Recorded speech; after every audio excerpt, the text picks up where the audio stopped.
All right, Shalom. You reached the Heat Pray channel, and my name is YAHAWAH'S. First and foremost, I want to say, call Halayim, Yahawah, Bahashem, Yahweh Shai, Bahashem, Harakadash. Double honors to the apostles and elders, 7:13:19, where I learned this truth from, and who rule well, according to Yahweh Bahashem, Yahweh Shai's prophecy. Shalom to the Bakyar, the elect, the 144,000. That's 12,000 men from each of the 12 tribes of Israel. The 12 tribes of Israel consist of you so-called blacks, Latinos, and indigenous of America. The 144,000 being the governing body within the one-third. The rest of the one-third comprises of elect men, women, and children. Shalom to those Israelites scattered due to the diaspora and also the triangular trade. So people who come looking like different ethnicities, having various complexions. So it's not a black thing. We're not the black Hebrew Israelites. We're just Hebrew Israelites. Shalom to those that die in this truth. It says the dead should be raised up first. Those that will be accompanying Yahweh Shah on his return, including our King, King Mashah, who is King David. And as always, it's an honor and privilege, honor and blessing to continue to do this work.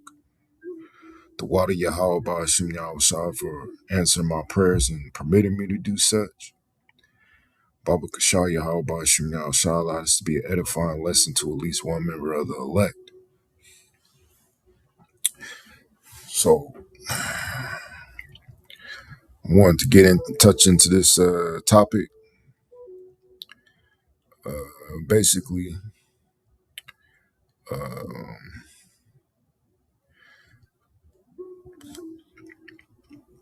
the topic of Gog, the land of Magog, also known as Russia now occupies that ancient landmass, being a prophetic defender and minister of Yahweh Bahashim Yahweh Shah's judgment against the daughter of Babylon, which is America. Right, so I'm going to go to Ezekiel 38. And, we're not banking on the hubris and arrogancy of Esau here in the end of the world, which is America. We're banking on the words and the truthfulness of Yahweh Ba'ashim Yahweh Shai and their prophecies. Prophecy about Gog and future invasion of Israel, because that land, Israel, is also going to be destroyed. And unlike America, Israel is going to be built back up by you heathen nations under the subjugation of the true Israelites, which are the so-called blacks, Latinos, and indigenous. You are speaking about you heathens, all reparations, man. We don't want your bullshit money. We want you as our inheritance. This is Ezekiel chapter 38, verse 1. It says, "And the word of Yahweh came unto me, saying, Son of man, set thy face against Gog," which Gog means the land of Magog. It says, "The chief prince and Meshech in Tubal, and prophesy against him." So as prophets were prophesying against those Edomites that occupy or that live in the land of Russia, which a lot of them, their line goes back to Israel, the true Israel. As you know, a lot of Russia was founded by Israelites, even their language. Verse 2, it says, Son of man, set thy face. Oh, it's like I read it. Verse 3, it says, And say, Thus saith Yahweh, Behold, I am against thee. And now this is, the prophets, starting with the apostles and elders, a great millstone, as the mouthpiece of the Heavenly Father. This is what we're speaking on to you Russians. It says, O Gog, the chief prince of Meshech and Tubal, uh, which I believe Tubal king, meaning traveling weapon, right? Going to AI,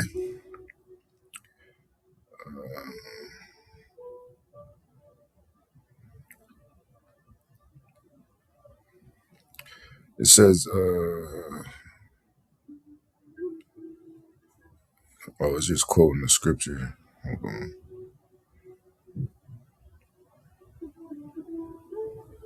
All right, so I'm going to go down to the etymology. The word Gog, it says likely a personal name. Some scholars see links to a ruler or mount imagery, but the text itself treats Gog as a leader, figurehead of a hostile power from the north, which it makes sense because Russia was the chief state of the Soviet Union, right? And they reside in the northern hemisphere. It says in prophetic usage, God becomes a symbol of the ultimate enemy coalition against Israel, which is those Amalekites that occupy our land today, which are from the line of Esau, the Edomites. It says in the last days, and we're in the last days, in which judgment is going to come.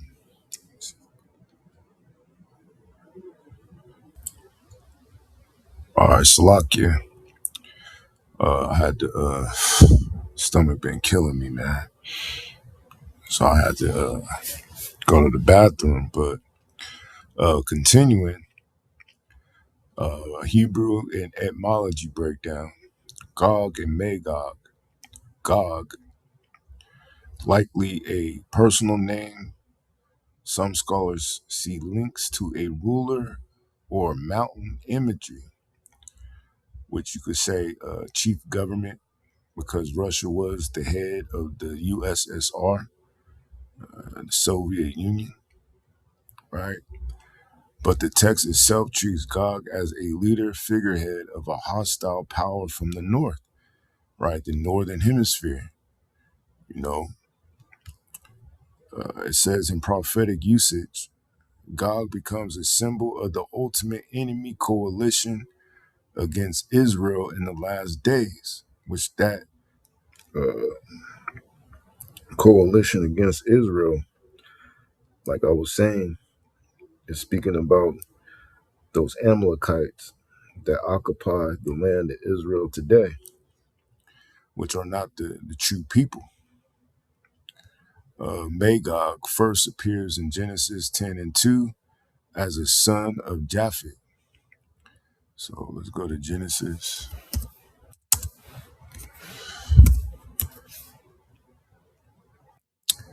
Descendants of Noah, Genesis chapter 10, verse 1.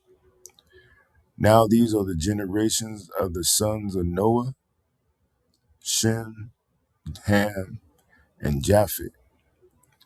And unto them were sons born after the flood, because the Heavenly Father had to repopulate the earth and bring those nations that were on the other side of the flood back into these times. But now they go by different names. You had the sons of men, you had the sons of God, And you had the sons of the wicked. Verse 2, it says the son of Japhet, Gomer, and Magog, which, a lot of the times these names are speaking of a place as well. That's why we identify Gomer or Gomer as Turkey. It says in Magog, that's Russia, in Madai, in Javan, in Tubal, in Meshech, in Tyras, right? So let's go to Copilot.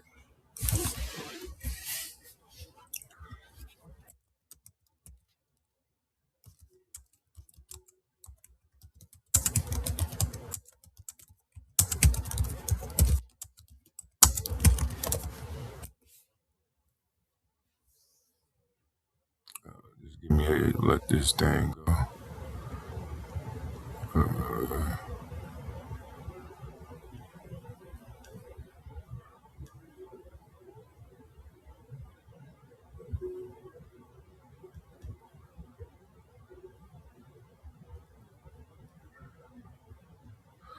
So the Genesis, the table of nations does not identify modern nations as or modern ethnic. So that's not what I asked you though.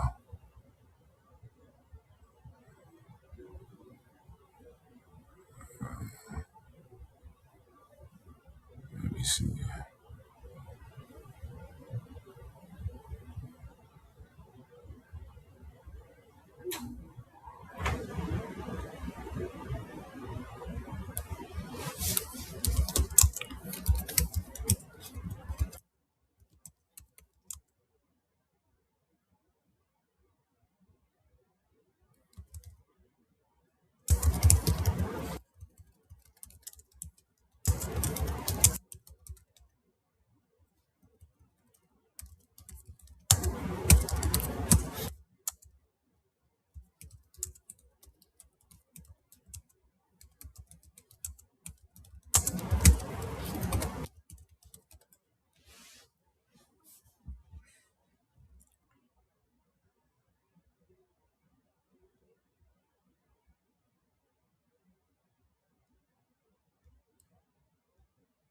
Okay, the sons according to Joseph,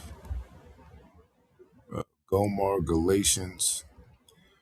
So Josephus says Gomar's descendants became the Galatians, Gauls in Asia Minor. Modern lands today, Turkey. So we identify Turkey as Gomer, right? Central and northern regions. Magog, the Scythians. Josephus is explicit. Magog equals Scythians, the northern tribes above the Black Sea. Modern lands today, Russia, southern regions, Ukraine, Kakistan, Georgia, Caucasus region. Let me see something.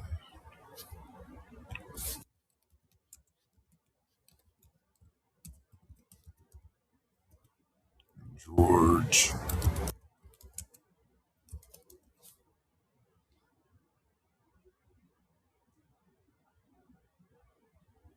Okay, yeah. So, Georgia was also a part of the Soviet Union. Madai, the Medes. Josephus says Madai equals Medes. Modern lands today, Iran, which we identify the Medes as being Iran, but also in certain verses, it's Russia. It says Kurdistan regions, Turkey, Iraq, Iran.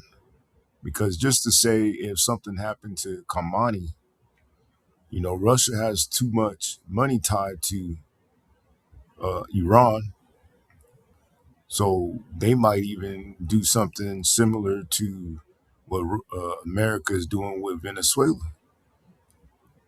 if, it happens that, Kamani gets taken out, because prophecy has to be fulfilled, man. Javan, Ionians, Greeks. Josephus says Javan equals Ionians, the Greeks. Martin lands today, Greece, Western Turkey, Aegean coast. Tubal, Iberians. Josephus identifies Tubal with the Iberies, not Spain, the Caucasus Iberians. Martin lands today, Georgia, which is the Caucasus, parts of Russia near the Caucasus. 6. Meshech, Mo-Shoi, Cappadocians. Josephus says Meshech equals Ma-Shoi, a people in Asia Minor.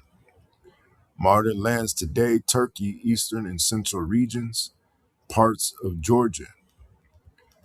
Tyrus, Thracians. Josephus says Tyrus equals Thracians.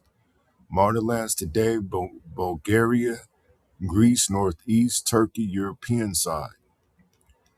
Putting it all together, Japheth's line today, according to Josephus mapping, Japheth's descendants today occupied Europe, especially southeastern and eastern Europe, which predominantly Edomites now occupy those lands. So those are not the real sons of Japheth. So that's it on that.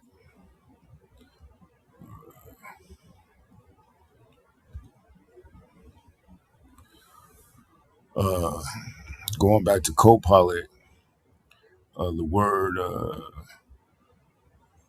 or says in Ezekiel 38:2, Magog is the land of Gog, territory, not just a person, right? Later, Jewish and Christian traditions treat Magog as a northern barbarian people, often associated with distant, warlike nations at the edge of the known world. And, those Russians and those Chechens, they're all about war, man. Chief Prince Rosh Meshech Tubal. Chief Prince Rosh, Hebrew Rosh, literally means head, chief, top. Some translations render it Prince of Rosh, Meshech, and Tubal. But many scholars see Rosh here as a title, Chief Prince, rather than a proper name. Still, some prophecy teachers link Rosh with Russia, based on phonetic similarity and northern geography. Meshech and Tuval, listed among Japheth's sons in Genesis chapter 10, verse 2, historically associated with peoples in Anatolia, Asia Minor, but in prophecy teaching, they're often mapped to the regions north of Israel, feeding into the far north coalition idea, which anything north of Israel is like Syria. So going back to Ezekiel 38:4, it says, "And I will turn thee back and put hooks into thy jaws, and I will bring thee forth, and all thy army, horses and horsemen," which, Russia is going to implement a draft, man. They're going to get even more soldiers in their armies, possibly in the millions, which they've been preparing for this, I want to say since 2010, when there was an article out in which Vladimir Putin told his generals to prepare for Armageddon or Harmageddon, which is a battle in World War III, which is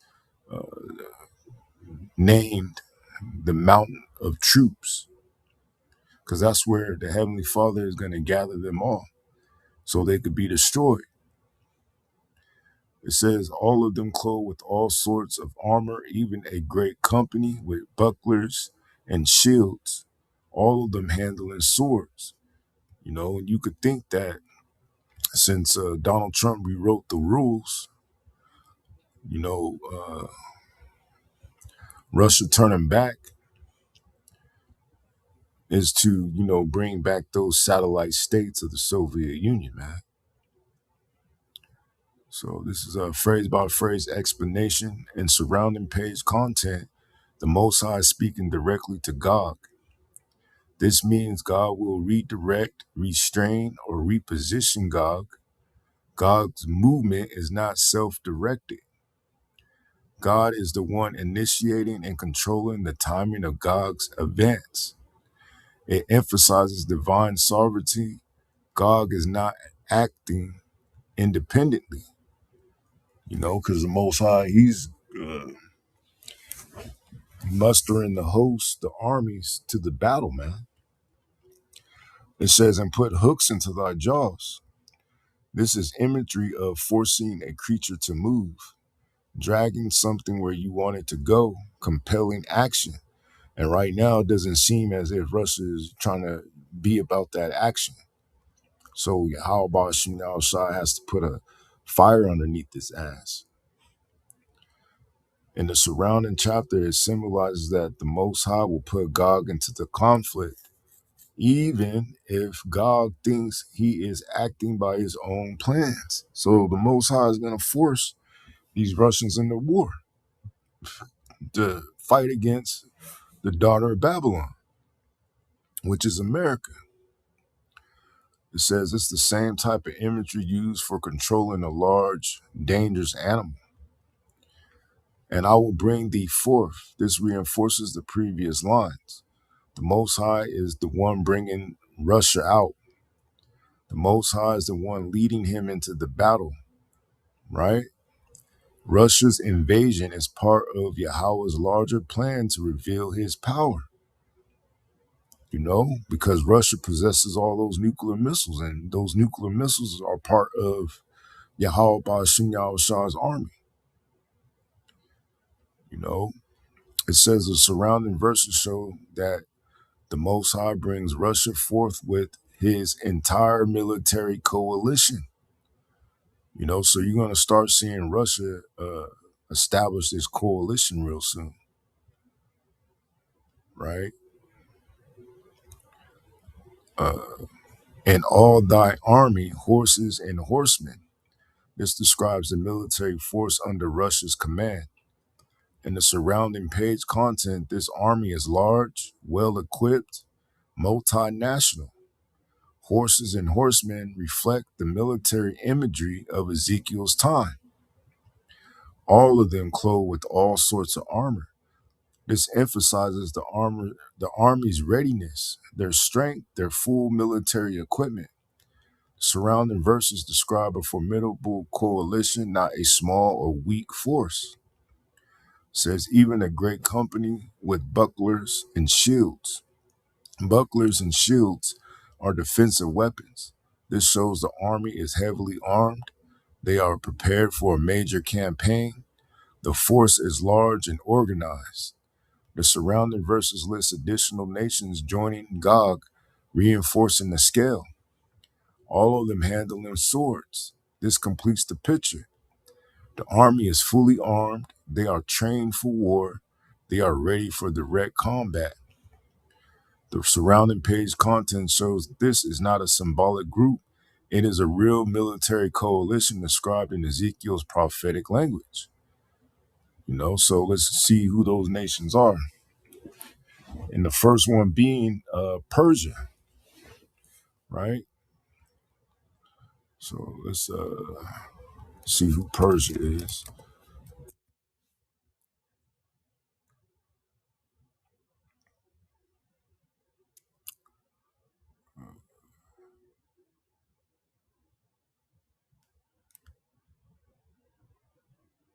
See something.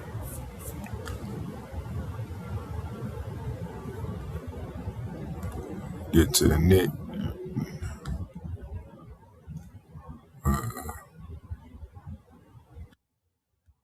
So this is from Wikipedia.org. It says the history of Iran, also known as Persia, right, is intertwined with Greater Iran, which is a region encompassing all the areas that have witnessed significant settlement or influence by the Iranian peoples and the Iranian languages, right?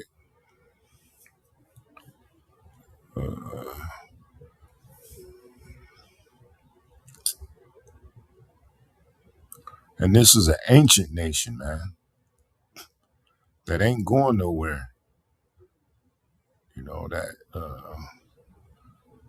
unlike you Edomites that are destined to be destroyed.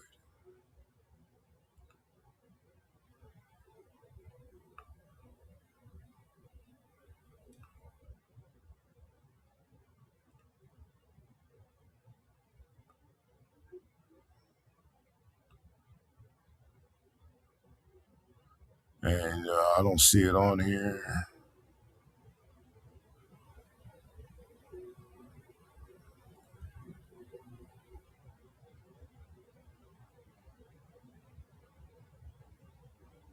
Uh, just bear with me.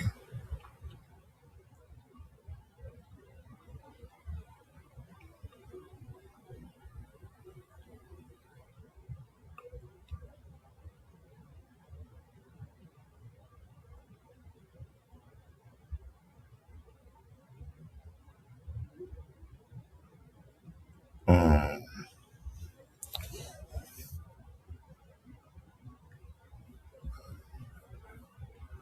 and it seems like they doing the same things. But I already know the answer. But the time in which they changed the name to Iran was in 1935.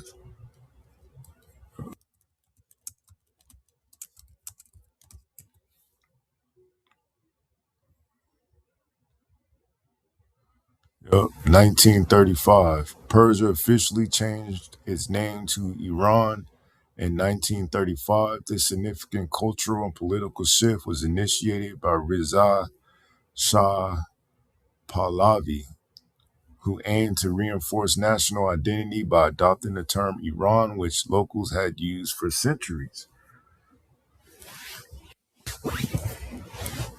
Right?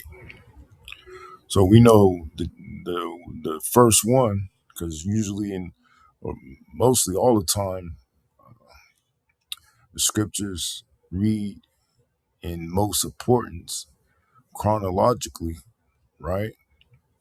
So it's going to be Persia, Ethiopia, which is, Cush. It says in Libya with them, which, Ethiopia and Libya kept their names. All of them with shield and helmet. Gomer, which is Turkey. Turkey is going to switch sides and join Russia. And, you see the the tension brewing between NATO as, America is doing its own thing, you know, which is going to cause Turkey and other NATO nations to jump ship. Let's see what it says here.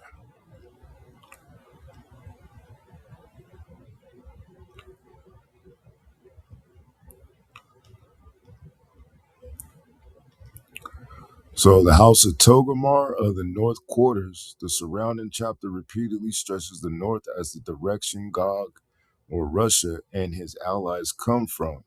House of Togomar means the descendants of people of Togomar, a northern group, another military contingent joining Russia.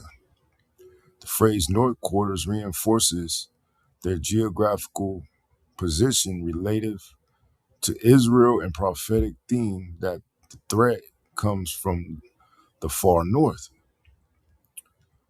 Okay.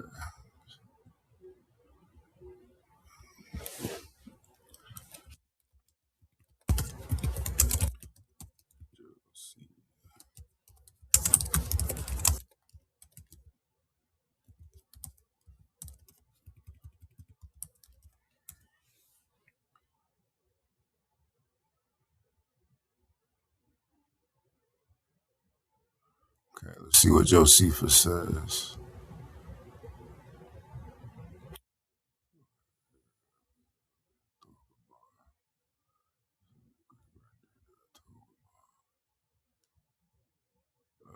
So Josephus identifies the descendants of Togarmah as Phrygians, a ancient people of Asia Minor. This is consistent with how Greek historians place Togarmah's people in the northern regions of Asia Minor near Cappadocia and Armenia. You know, which Armenia and Azerbaijan, they're also allied to Russia. You know, unless you go into, America trying to put its foot in that region in the world, trying to dictate. Uh, so Martyr lands occupying Togarmah's region today, based on Josephus' identification. Phrygia, Asia Minor, the Martyr lands covering Togarmah's ancient territory are Turkey, central and eastern regions, Armenia, bordering regions, Georgia, adjacent northern areas. The core region is central eastern Turkey, where ancient Phrygia and Cappadocia were located. You know, it says with cultural spillover into Armenia and Georgia, which were ex-Soviet states, right? It says of the north quarters and all his bands and many people with thee, right? Be thou prepared and prepare for thyself, thou and all thy company that are assembled unto thee, and be thou a guard, meaning to protect unto them. So now you're going to start seeing Russia be more so of a guard now. After many days, thou shalt be visited. In the latter years, thou shalt come into the land that is brought back from the sword and is gathered out of many people against the mountains of Israel, which have been always waste, but is brought forth out of the nations, and they shall dwell safely, all of them. You know,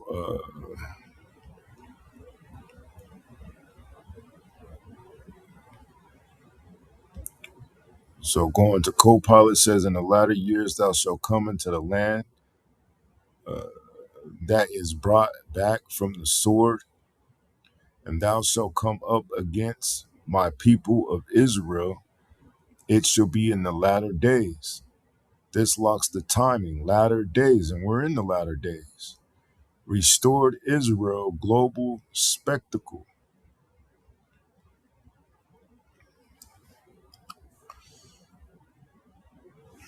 And then it gives us Ezekiel 39,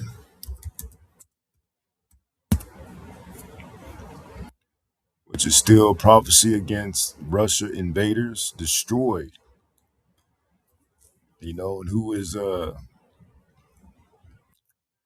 read it. Ezekiel 39 and 1, therefore, thou son of man, prophesy against Russia, and say, thus saith Yahweh, behold, I am against thee, O Russia, the chief prince of Meshech and Tubal, and I will turn thee back and leave but the sixth part of thee, which I think I did the math a long time ago, and it equated to 17.5%, and will cause thee to come up from the north parts, because that's the quickest way to America, coming from the north. It says, and will bring thee upon the mountains of Israel, which Israel is a people before it's a place.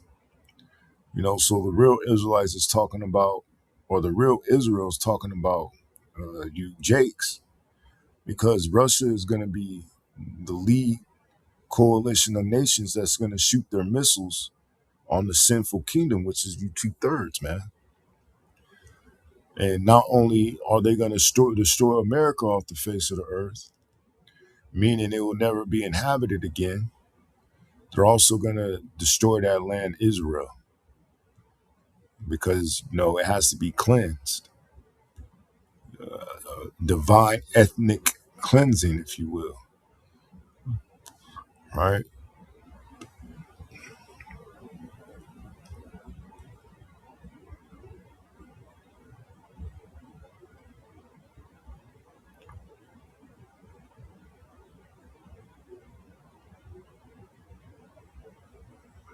Let me see.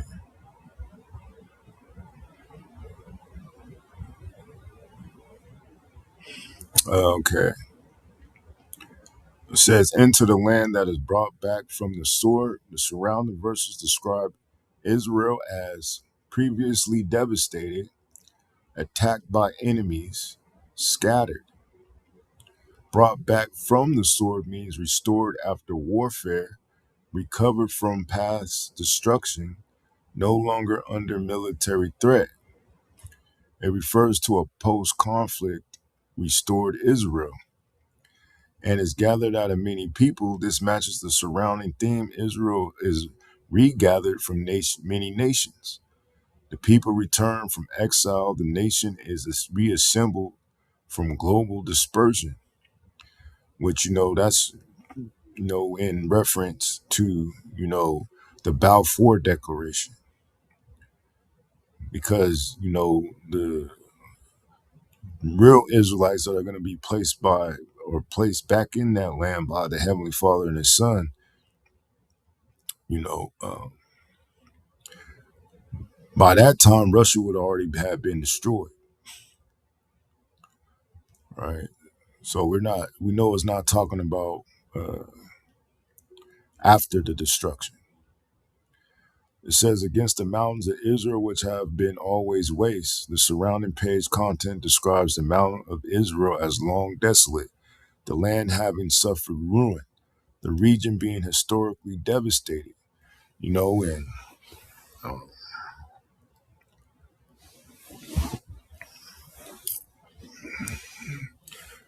that land isn't given its full strength because of the wickedness that goes on in there.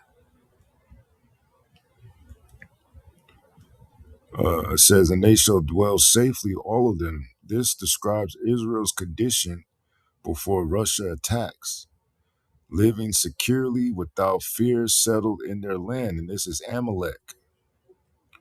Verse 11 expands on this by describing unwalled villages, which now it goes into, America. People at rest, because mind you, America and Israel is both going to be destroyed. No bars or gates, which that goes into defense. You're not going to be able to put up that golden dome in time. Let me see.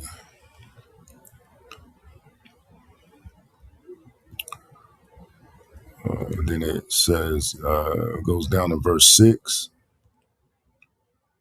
And this is verse 6. And I will send a fire on Russia, which is going to be nuclear, and among them that dwell carelessly in the isles. And they shall know that I am Yahweh. Because Russia's going to get hit. That's why they have something called mutually assured destruction, right? Going to Revelation chapter 20,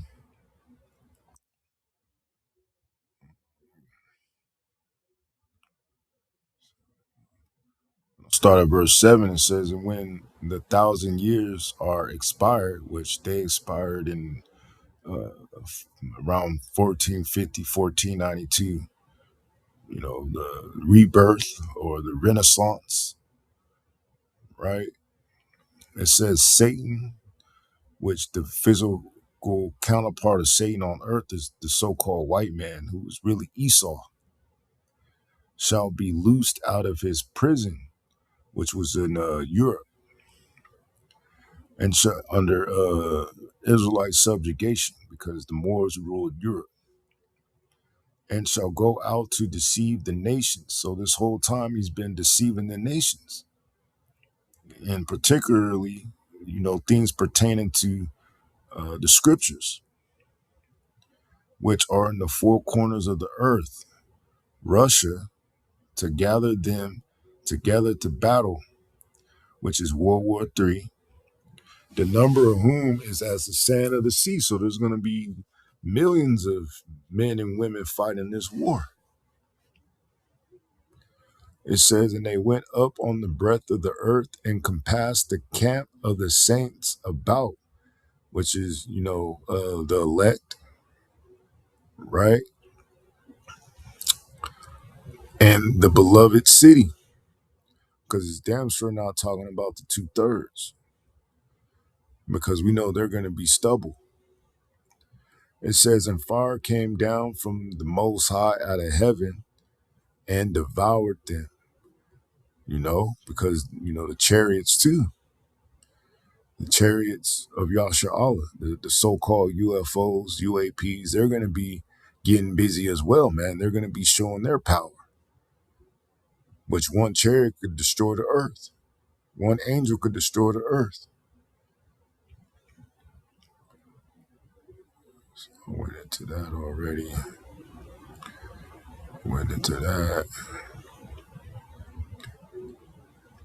It says uttermost parts of the earth. It's like the other parts of the north. God comes from the north parts, or uttermost parts of the north. From Israel's vantage point, the far north points toward the regions that later include modern Russia and surrounding territories. This geographic cue is a major reason many modern interpreters identify Gog Magog with Russia or a Russian-led bloc, right? And regardless of what Trump says, Russia has more nuclear missiles now. It says Gog Magog as end-time enemy coalition, enemy of Israel in the latter days. Russia leads a vast coalition against a regathered Israel dwelling in relative security. The Most High draws Russia in not as a random attack, but as a setup for judgment and glory. I will be sanctified in thee, O Russia, before their eyes. Let's go to 38 and 16. It says, and thou shalt come up against my people, which is now dealing with you real Israelites. Because, Amalek will never be referred to as his people, as a cloud to cover the land, it shall be in the latter days. Because, there's a lot of speculation that Russia's going to actually invade America. And they're going to come through Alaska. And I will bring thee against my land, which is you 2/3, that the heathen may know me when I shall be sanctified in thee, O Russia, before their eyes.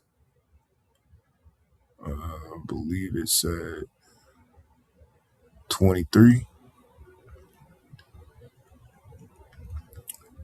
Verse 23, it says, thus will I magnify myself and sanctify myself, and I will be known in the eyes of many nations, and they shall know that I am Yahweh. Right? Because this judgment that he's going to bring is going to be spectacular. Ezekiel 39:21 and 22. It says, and I will set my glory among the heathen, as a witness, and all the heathen shall see my judgment that I have executed. So these heathen nations are going to see the judgment that YAHAWAH'S is going to execute upon these so-called white people, these Edomites, and also these 2/3 of the nation of Israel, and these heathens that live here. In my hand, which represents power, that I have laid upon them. So the house of Israel shall know that I am Yahweh their power from that day and forward. So you so-called blacks, Latinos, and indigenous, you're going to know who your God is, man. And as it says in the scriptures, every knee shall bow. Divine judgment, spectacle. The destruction of Russia becomes a global sign. Nations see the judgment. Israel understands that Yahweh is their power, and the heathen learn that Israel went into captivity for iniquity, not because the Most High was weak. And that's the thing, man. These Edomites think that we're weak, but we, just like Loki, that demon god, right? The god, I think he's the god of deception in the comics. He said that, he got a Hulk, and then Hulk busted on the scene and got his ass beat real bad by Thanos, the Mad Titan, man. So bad to the point you didn't even see him the rest of the movie. But we have something more stronger than that, which is Yahweh Shai, man, who's going to be the one beating up all those different villains and superheroes in the comic book universe. Which he's the one that put it in the minds of men to even come up with the thought, those certain superheroes, man. Let me see.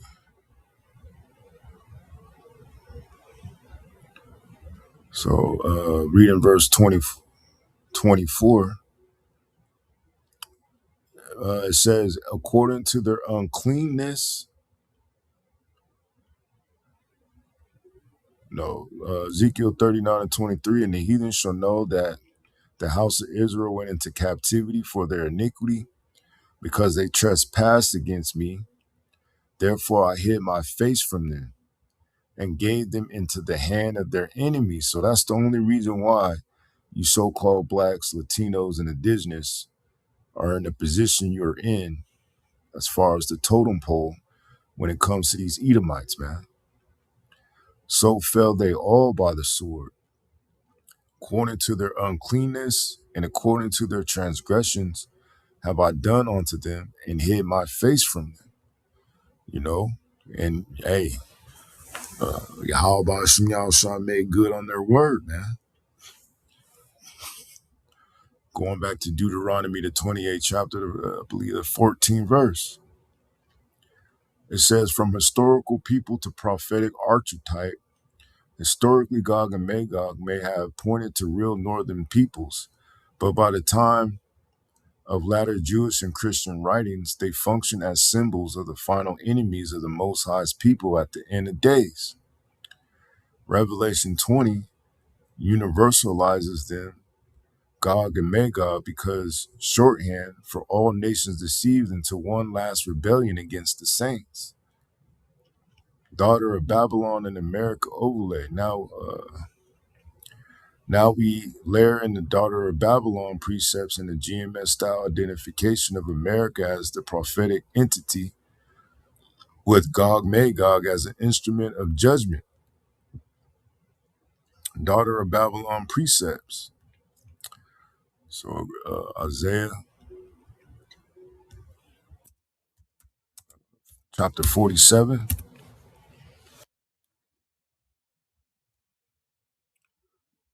Start at the top. It says, lament for Babylon, which Babylon is America. It says, come down and sit in the dust, which dust represents confusion.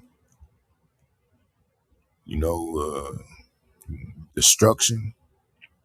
That's why you have that song sung by Queen, Another One Bites the Dust,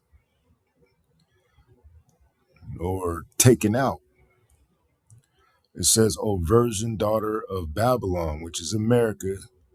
And the reason why it's called a virgin is because it's never been touched by war.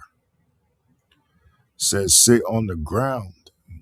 Just imagine royalty sitting on the ground, man, or a queen sitting on the ground. That would be unheard of, man. You know, even with our women, you know, it says that they wouldn't even set their foot on the ground for tenderness, you know. But it says there is no throne, there's no rulership, O daughter of the Chaldeans. Now the Chaldeans are the rich elite bankers today, because America is nothing but a corporation, or those 13 banking families led by the Rothschilds. It says, for thou shalt no more be called tender and delicate. You know, because America was looked at as a righteous, wholesome, pure nation, you know, which was all part of its witchcraft to deceive you people. Jumping down to verse 5, it says, sit thou silent and get thee into darkness, O daughter of the Chaldeans, for thou shalt no more be called the Lady of Kingdoms. And with the moves that Trump orchestrated over the past couple of days, or over the weekend, you're starting to see these nations look at America in a negative way, man. It says, I was wroth, which meaning angry with my people. I have polluted my inheritance and given them into thy hand. Thou didn't show them no mercy. And you know, what makes you think these so-called white people are going to show any mercy in these times, man? It says, upon the ancient, which is the Israelites, hast thou very heavily laid thy yoke. And we're the only nation that were in yokes and chains. And thou saidst, I shall be a lady forever. And they think that they're going to rule forever, man. So that thou didst not lay these things to thy heart, which is your mind, neither didst remember the latter end of it.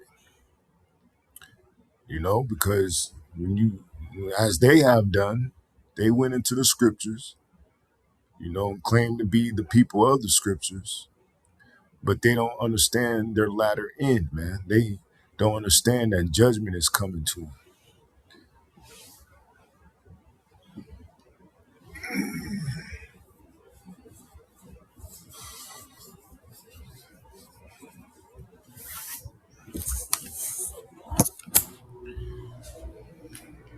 Slovakia.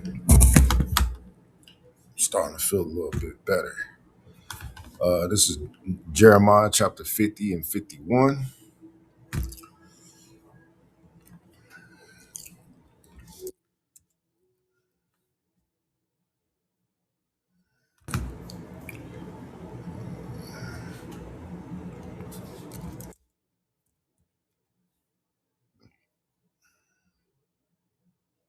So 8:13:23. This is Jeremiah chapter 50, verse 8.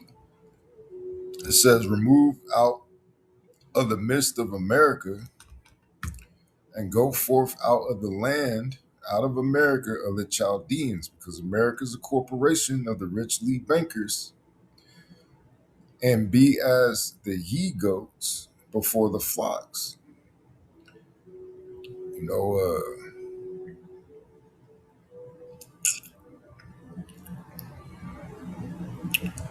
let's see.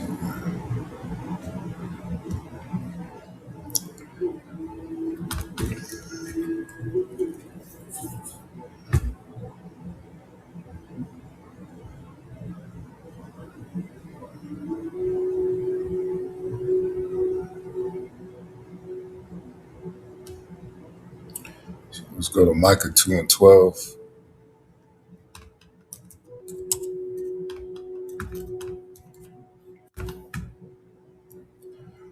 This is Micah chapter 2, verse 12. It says, I will surely assemble, O Jacob, all of thee, which is both the northern and southern kingdoms, until they become one kingdom. It says, I will surely gather the remnant of Israel. I will put them together as the sheep of Basra, as the flock in the midst of their fold.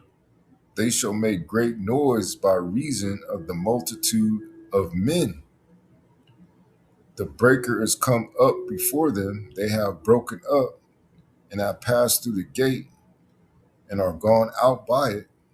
And their king shall pass before them, and Yahweh on the head of them. Right, he's going to establish his kingdom.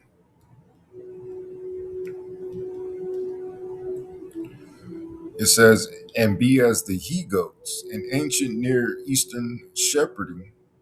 He-goats, male goats, lead the flock. They move in front, not behind. They are bold, energetic, and forceful. They push forward and the rest of the flock follows. So the image is one of leadership and vigorous movement. You know,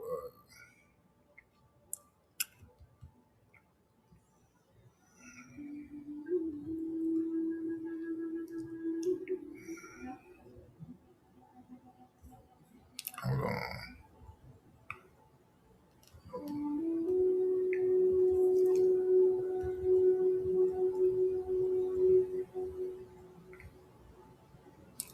It says, before the flocks, this clarifies the metaphor. The people will move like leading goats at the head of the flock.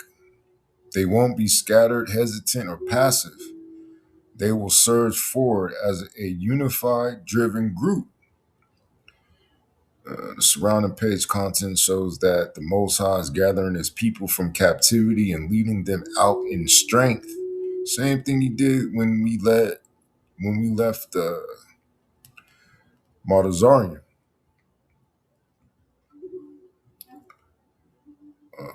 Going back to Jeremiah, I'm going to slide down to 13.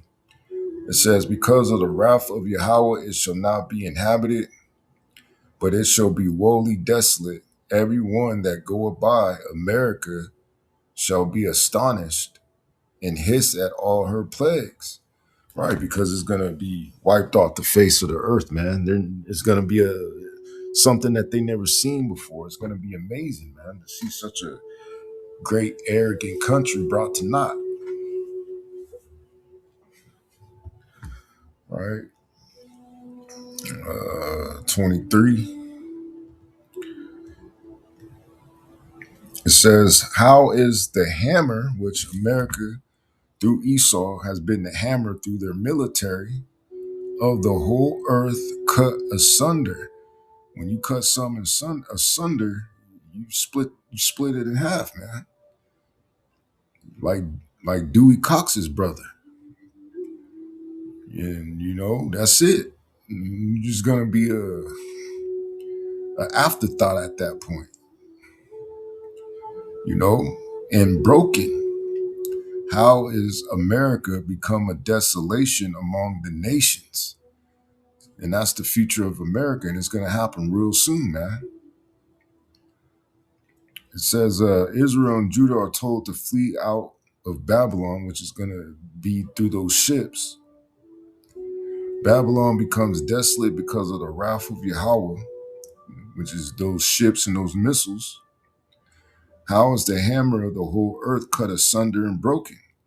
A global superpower broken by divine judgment.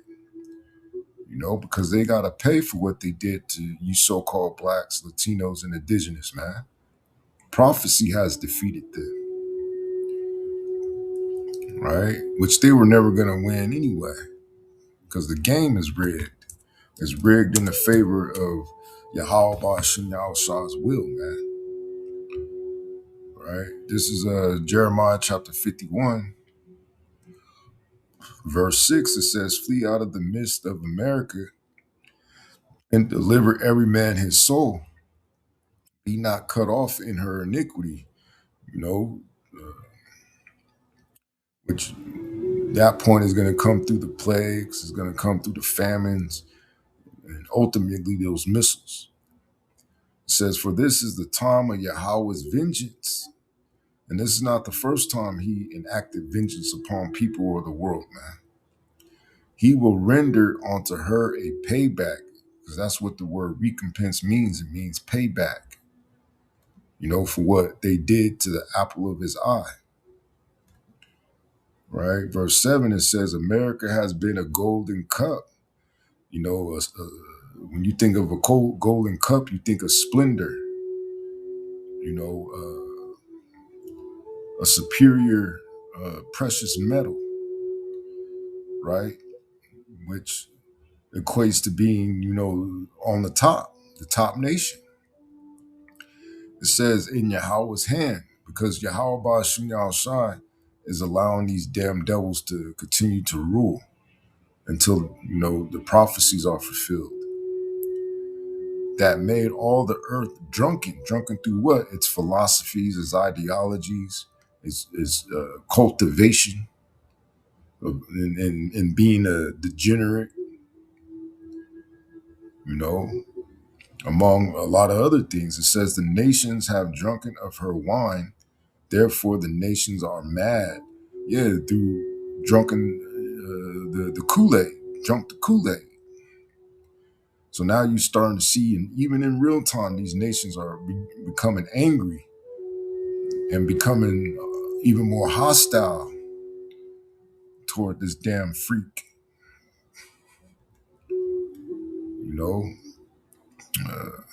Verse 13, it says, O thou that dwellest upon many waters. Right, because not only does America overextend itself around the world, but it's also surrounded by many waters. I believe you have the number one and the number two. Let me see.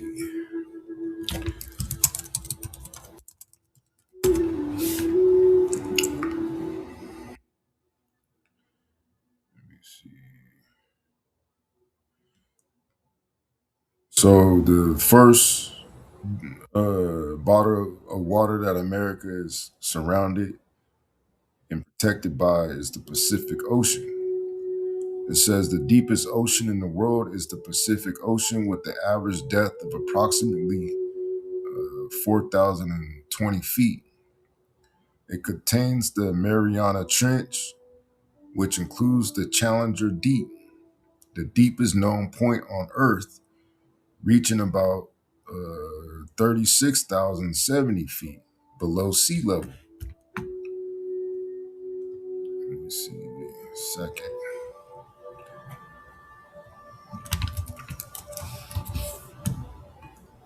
Then, the second massive ocean that America is surrounded by is the Atlantic Ocean, right? It says the second deepest ocean in the world is the Atlantic Ocean, with the maximum depth of 8,376 meters. So America has been set up to be, protected by these oceans, which tells you, what nation this is. And mind you, Iraq, uh,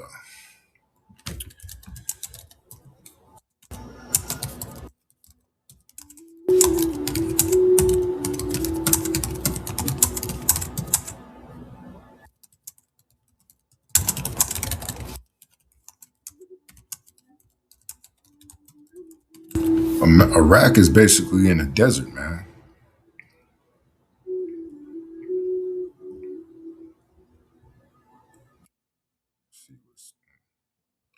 So it says, does Iraq fit the biblical description? No.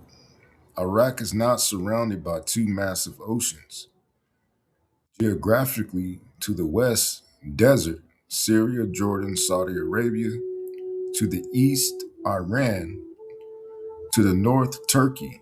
To the south, Kuwait, plus Persia Gulf. A gulf, not a ocean. Iraq has one small coastline on the Persian Gulf, not a ocean, and definitely not two. So Iraq cannot match the prophetic description of a nation that dwelleth upon many waters, abundant in treasures, a hammer of the earth, a hammer of the whole earth, going around policing nations, a mingled people or a melting pot to hinder most of the nations, which America is located at the end of the world, man. It says, last youngest superpower. Ancient Babylon was landlocked except for the Euphrates. Modern Iraq is also landlocked except for a tiny Gulf strip. Neither fits the many waters prophecy. Does America fit the description? Geographically and prophetically, yes, America fits every single many waters marker.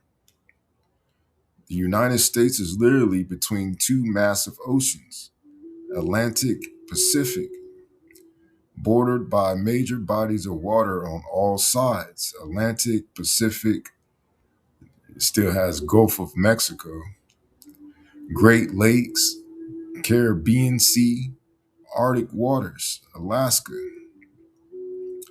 This is the only major nation on Earth with this configuration.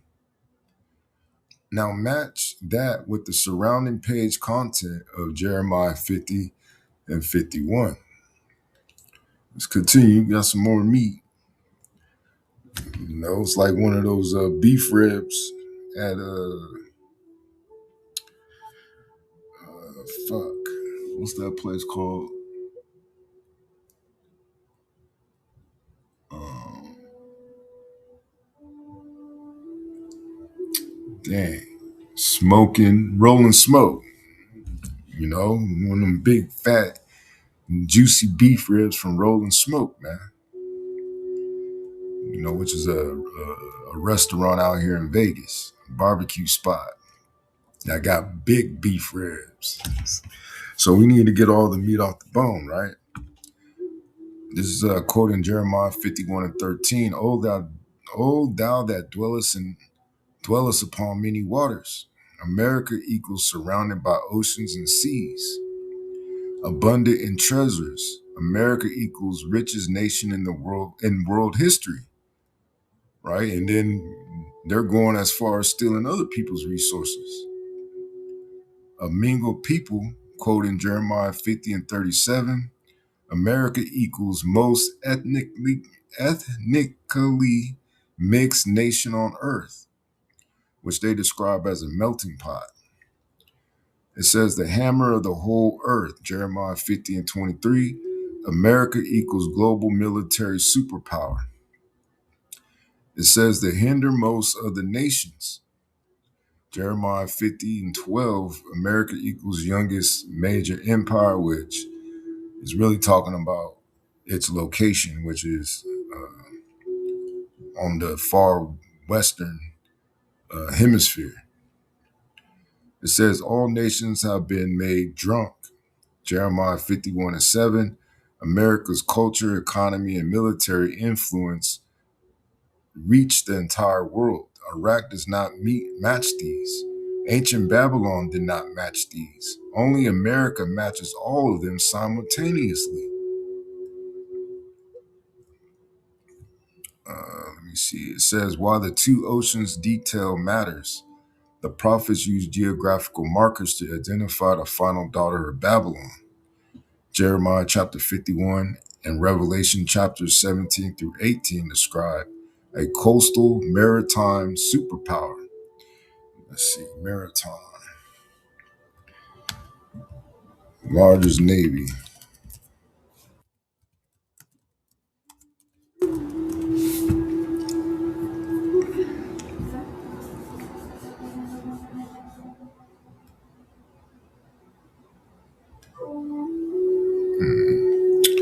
Let's see something real quick. World Population Review, largest navies in the world 2025.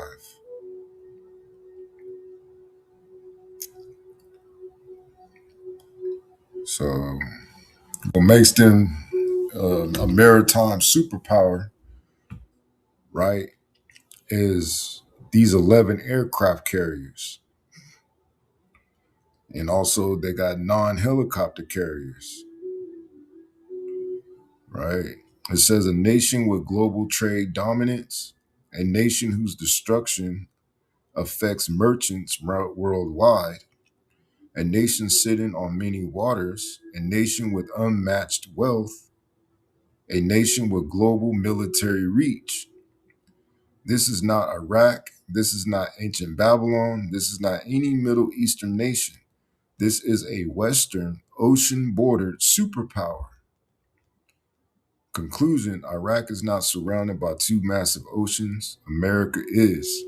And when you line up geography, prophetic markers, economic power, military reach, global influence, many waters, many people, hammer of the earth, hindered most of the nations, the only nation that fits the daughter of Babylon prophecies in full is America.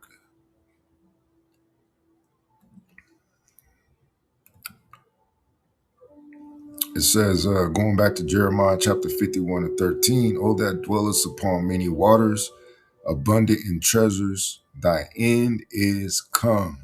So we're at the end of this place, man. And that's why they say empires usually only last 250 years. And this is the 250th year. And you see how things is going. It says, in the measure of thy covetousness, them wanting everybody's shit. Let me see. This is the whole Venezuela fiasco is not an indicator of who this damn devil is. Then I don't know what to tell you, man. Matter of fact, I'm not going to tell you nothing, man. That's on you. You keep believing that. Covetousness definition. Covetousness means an intense desire for something that belongs to someone else. Now, who fits that other than Esau, man? A greedy craving for gain, possession, status, or advantage. A uncontrolled appetite for more, even at the expense of others. It's not just wanting something, it's wanting it in a way that becomes consuming, selfish, or unjust. Now, how is that not America, man?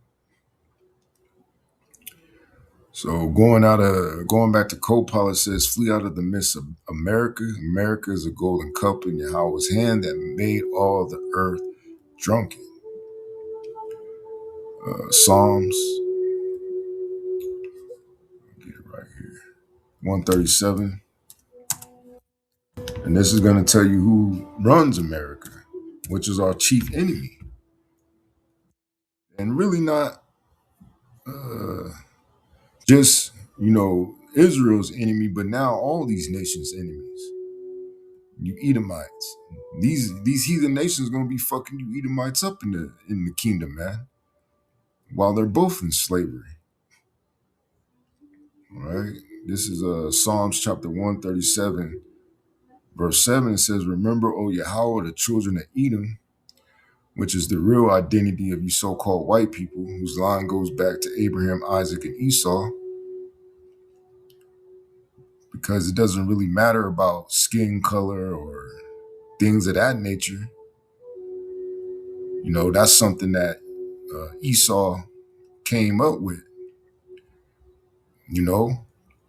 fairly recently, because they didn't judge people based upon skin color in the ancient world. It was more so of a caste or a class system. Let's see.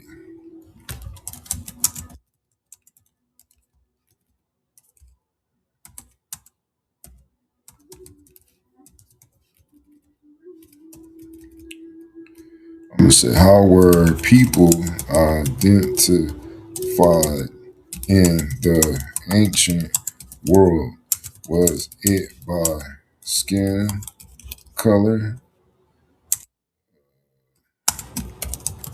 Station or by class. I think it's I want to say or caste.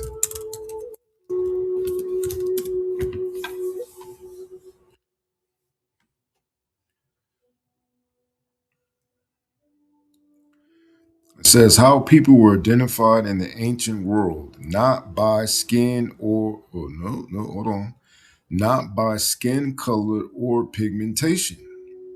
Skin color was not the primary identity marker in the ancient Near East, Mediterranean, or classical world. Why? Ancient people saw skin tone variation as normal.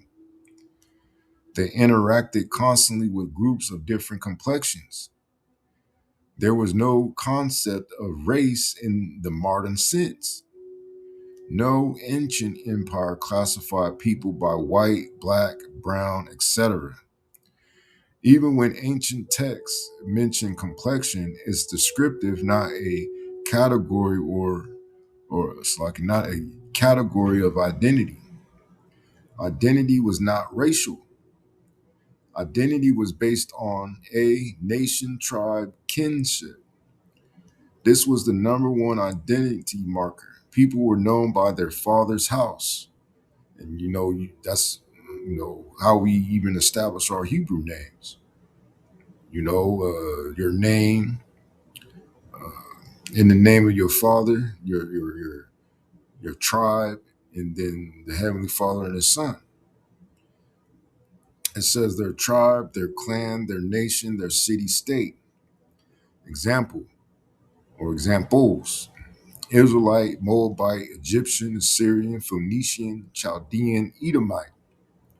This is why biblical genealogies matter. Identity equals linkage. Language was a major identity marker. People were grouped by what they spoke, what script they used, what dialect they had. Language equals culture and people. C, religion. Religion was a huge identity marker. People were known by their gods, their temples, their rituals. This is why Israel is constantly distinguished from surrounding nations by worship, not skin color. And our people fit the bill wherever they go, as still holding on to those certain customs and traditions that our people had when we were in power. D, class, caste. Okay, I was off by a letter. Social rank. This this was also a major identity marker.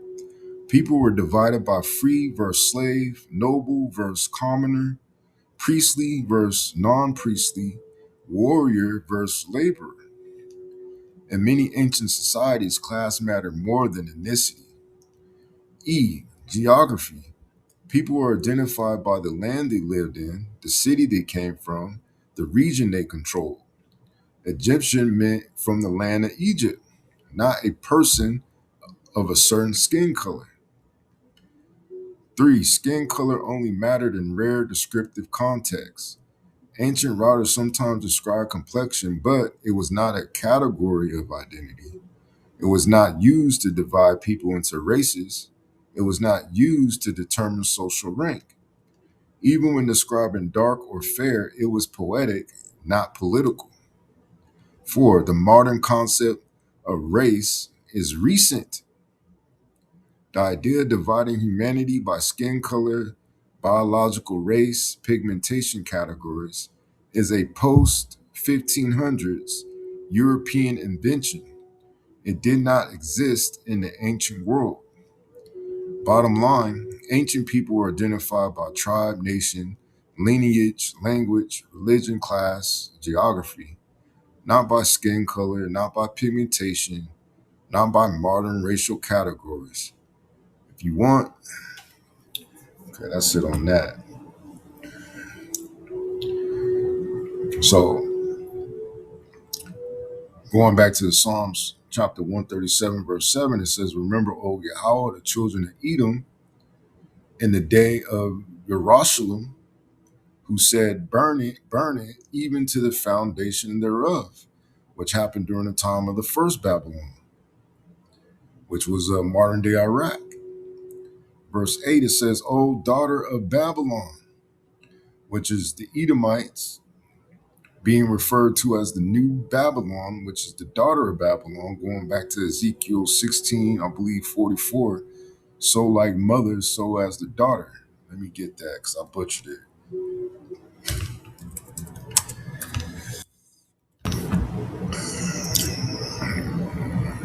And you could apply this to everyday life too. If the daughter is a hoe, chances are the mother was a hoe. This is Ezekiel chapter 16, verse 44. Behold, everyone that useth proverbs shall use this proverb against thee, saying, as is the mother, so is her daughter. Because ancient Babylon was known for confusion. And that's the same thing, same deal you have here in America. It says, O daughter of Babylon, who art to be destroyed, happy shall he be that rewardeth thee as thou hast served us. This frames the daughter of Babylon as a future, not just ancient power, destined for payback. So how about Shinyao Shah is going to put some belt to ass, man.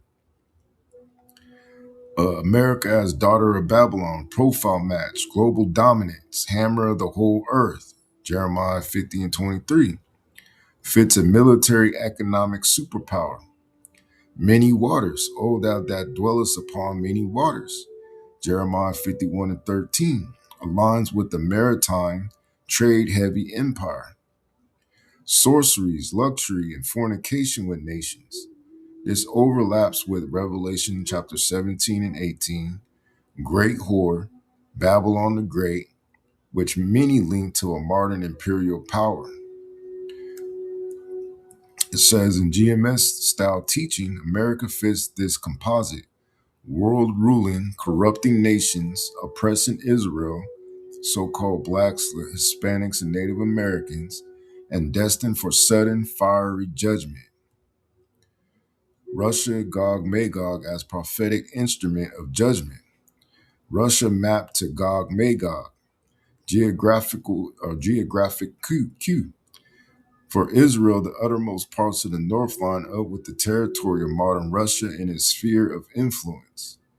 This is why many prophecy interpreters, especially in modern times, associate Gog Magog with Russia or a Russian-led coalition. Name phonetic Q, Rosh, Russia. Some link Rosh, if taken as a proper name, to Russia, though linguistically, Rosh simply means head chief. Still, in GMS style breakdowns, this is used as a supporting layer. Chief Prince of Rosh, Meshech, and Tubal as a prophetic pattern, not strict academic etymology. It says Russia as defender and minister of judgment. Ezekiel 38 and 39 also set up, this is the chapters, Ezekiel chapter 38 and chapter 39. Russia is drawn into a conflict that ends with massive destruction by the Most High. But in the broader prophetic overlay, the same northern power can be used as a rod of judgment against other nations, just as Yahweh used Assyria and Babylon as rods of anger in earlier times. Let's get that. So Isaiah chapter 10, verse 5, it says, O Assyrian, which now, depending on what passage you read, when you see Assyrian, is dealing with the Edomites. And sometimes even America. It says, the rod of my anger and the staff in their hand is my indignation. I will send him against a hypocritical nation, which is the Israelites, you so-called blacks, Latinos, and indigenous. And against the people of my wrath will I give him a charge, to take the spoil and to take the prey and to tread them down like the mire of the streets. And the mire is the horse shit. Howbeit he meaneth not so, neither doth his mind think so, but it is in his mind to destroy and cut off nations, not a few. And that's, hey, didn't they make a list?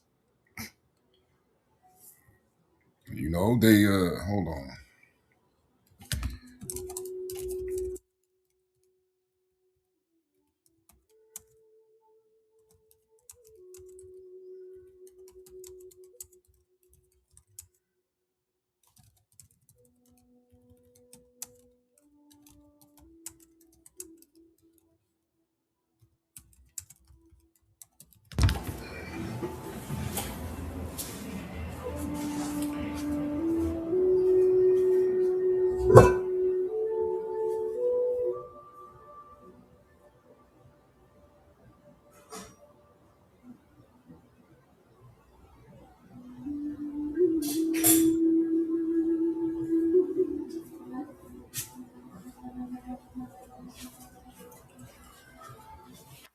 Lock it.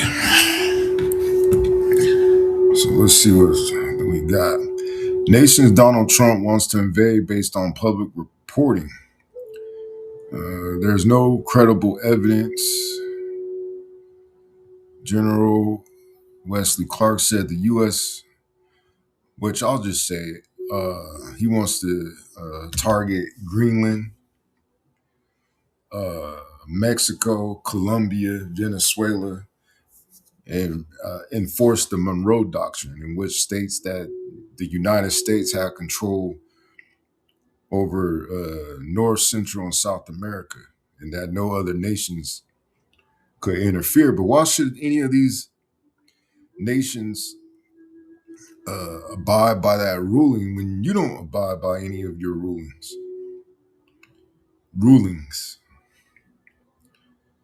Uh, if you want, I could search. Yeah, search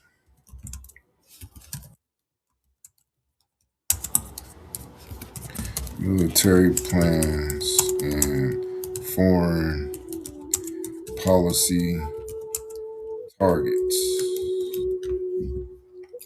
But while it's loading, let's see if we can scroll back up.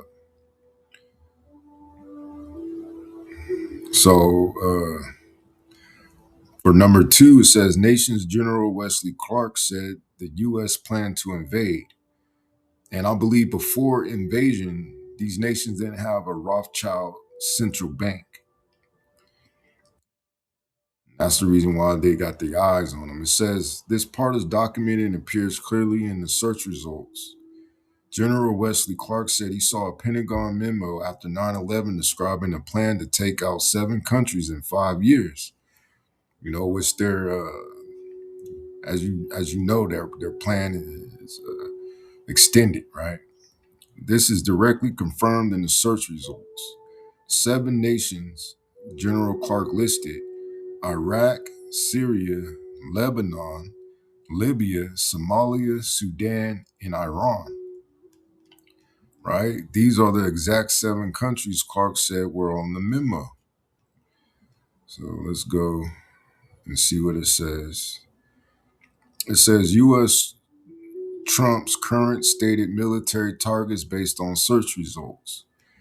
Across multiple outlets, Trump has publicly named or implied several nations as potential next targets after the U.S. operation in Venezuela. Below is the consolidated list. 1, Colombia. Trump directly implied Colombia's president could face U.S. action. Colombia is very sick. He's not going to be doing it very long. Time and Political also lists Colombia as a possible next target. 2, Cuba. Trump and Secretary of State Rubio both threatened Cuba. Trump: Cuba looks like it's ready to fall. Rubio: Cuba is in a lot of trouble. Multiple outlets confirm Cuba is on the high list. Is high on the list. 3, Mexico. Trump said something will have to be done about Mexico. Greenland. Trump is openly considering military options to acquire Greenland. White House: utilizing the U.S. military is always an option. So they rule by the sword, man, according to prophecy. Iran.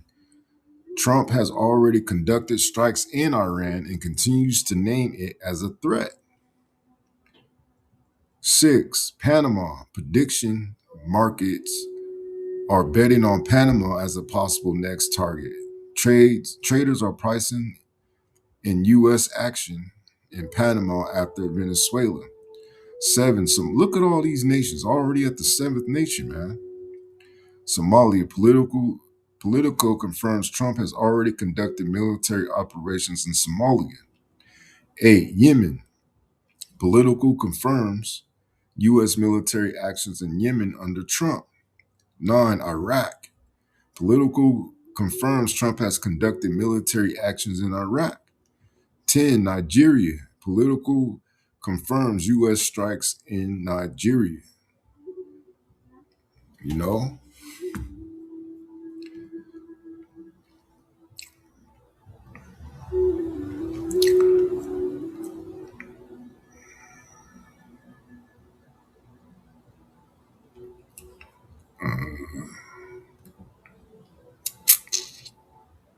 So, as it says in Isaiah, the 10th chapter, the 7th verse, it says, but it is in his mind to destroy and cut off nations, not a few. So we're telling you who the scriptures are speaking about. Also, daughter of Babylon, judgment precepts, Jeremiah 50 and 9. For lo, I will raise and cause up to come up against America a assembly of great nations from the north country. Great nations from the north are stirred against America. This lines up with the northern bloc, Russia and allies, being used to strike the daughter of Babylon, which is America.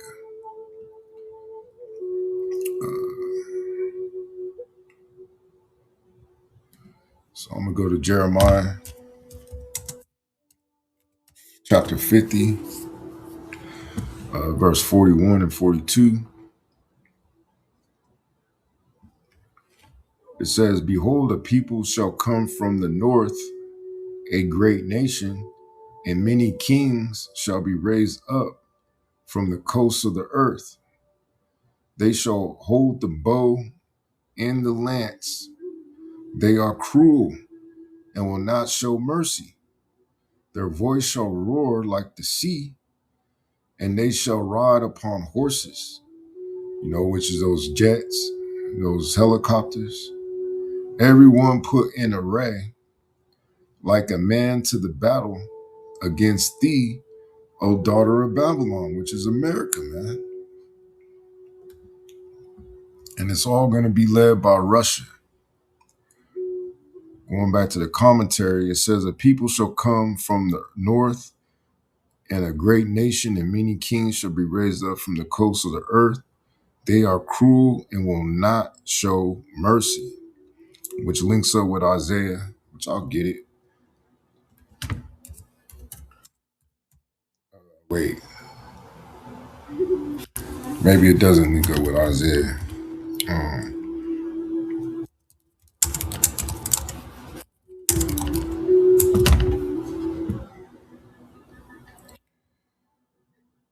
Oh, yeah, it does. This is Isaiah chapter 13, verse 18. It says, their bows also shall dash the young men to pieces, and they shall have no pity on the fruit of the womb. Their eye shall not spare children. And that's them shooting their missiles on this place. They don't care about you women. They don't care about you limp wristers, you men, or your children, man. Because Yahawah Shah doesn't care. He's gonna shoot these nuclear missiles on you and for your wickedness. It says, overlay logic. If America's the daughter of Babylon, then the assembly of great nations from the north country can be mapped to Russia and its allies. Gog Magog in this frame becomes both end time enemy of Israel when turning on the land of Israel an instrument of judgment against Babylon, America, as the Most High pits nations against each other to execute his counsel.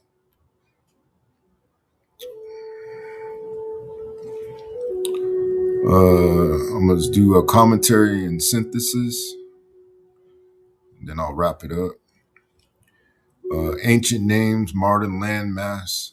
Magog starts as a Japhetic or Japhite lineage in a northern land. Over time, that far north label gets prophetically attached to whatever major power occupies that region today. That's Russia in its sphere, which goes into its influence. Archetype of the final enemy. Gog Magog evolves from a specific northern invader into a symbol of the final global anti-Israel coalition. Revelation 20 seals that. Gog and Magog equals all nations deceived into one last war against the saints. 3. Babylon versus the northern nations. The daughter of Babylon, mapped to America, is prophesied to be attacked by nations from the north. That allows a GMS-style overlay where Russia, Gog-Magog region, becomes a key player in the Most High's judgment on America, even while itself being stated for ultimate destruction. Right, because Russia's going to be destroyed too. They're Edomites too. That's going into slavery, man. So this the conclusion, Salakia, for the gap in time. I had to get rid of this gangster, man. Had to flush his ass down the toilet, so Salakia. But with that, hope at least one brother of the elect were edified, and I'm going to say Shalom.